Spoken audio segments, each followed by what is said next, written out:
loan debt in this country right now is above $1.4 trillion. Amazing.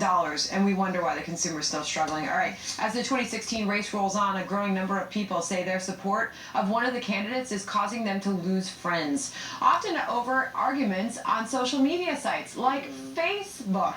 The site says there have been billions of posts and comments on the election, and many say they have been defriended. Isn't it unfriended, defriended, whatever, or done some defriending themselves? Now a professor is giving some tips to keep the peace, like try to use civilized tones, for example, and decorum in your political posts. Take a breath and think it through before commenting on a post or unfriending someone. No, there's none. Pose questions instead of making sharp opinion statements. And remember, this will all be over in November, and your friendships could and should outlast the next presidential term. But many friendships on thin ice now, with still over 2 months to go until Election Day. Let me just tell you something. And if you say that you haven't had this conversation with a friend or a loved one, you're lying, because I have heard this from many people this election cycle who say that they just don't even follow this person anymore. They can't even look at their social media posts because they can't believe how outspoken they are. I know some with their opinions and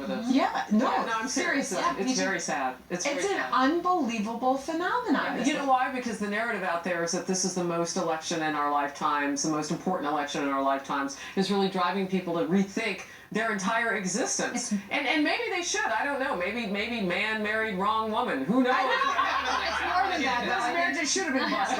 But it's more than that, because these candidates on both sides are the most loathed candidates, at least in modern history. Yeah. And so, if you're a Democrat who really thinks Donald Trump is the Antichrist, you really can't imagine how any one of your friends would support the Antichrist. If you're a Republican who feels Hillary Clinton's the Antichrist, you can't imagine how any sane, rational person could support her. Tony made a really good point during the commercial break. He and I will always be friends. We will always drink martinis together, regardless of his. The more martinis, the better the friendship. There you go. Question. All of a sudden, all of a sudden, he starts thinking Hillary Clinton's the best thing on earth after like martini number two. I'll remember that. Of course you don't. Too many martinis. My mother-in-law always says it is not polite to talk about religion or politics at dinner, at parties. It's true. Now, she's a real estate broker, Martha Thorne in Florida, and everybody needs to like her in order for her to keep all of her clients. So maybe there's an upside to this. There's something to that, though. I mean, it really makes the dinner conversation very tense. Religion and politics. These are things that people are passionate about. Yeah, I don't recommend that. Especially if the relationship is new. But maybe there's an upside to this, and it's really revealing who your friends and family truly are.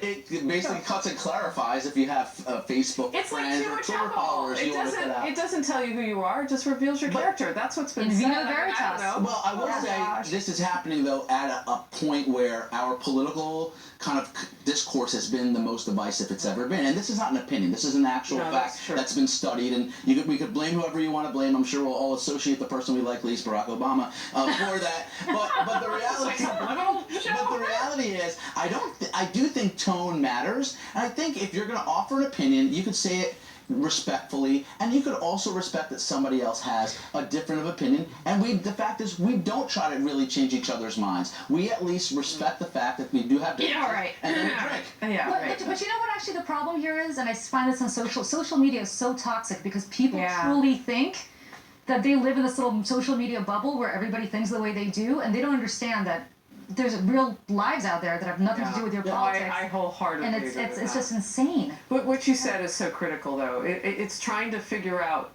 I mean, when two people argue, they're trying to figure out who's right. When they discuss, in my book, they're trying to figure out what's right, and it's trying to get to that zone. It's hard. Right. True. Happy Labor Day, everybody. Thanks for joining us. Your tax dollars, no, not yet, much more to come. Your tax dollars may be going to this. Classes on so-called white fragility, where this is stirring outrage. Plus, is it him or her? Could using the wrong pronoun be a violation of federal law? The new questions of PC overreach, where one university is on the hot seat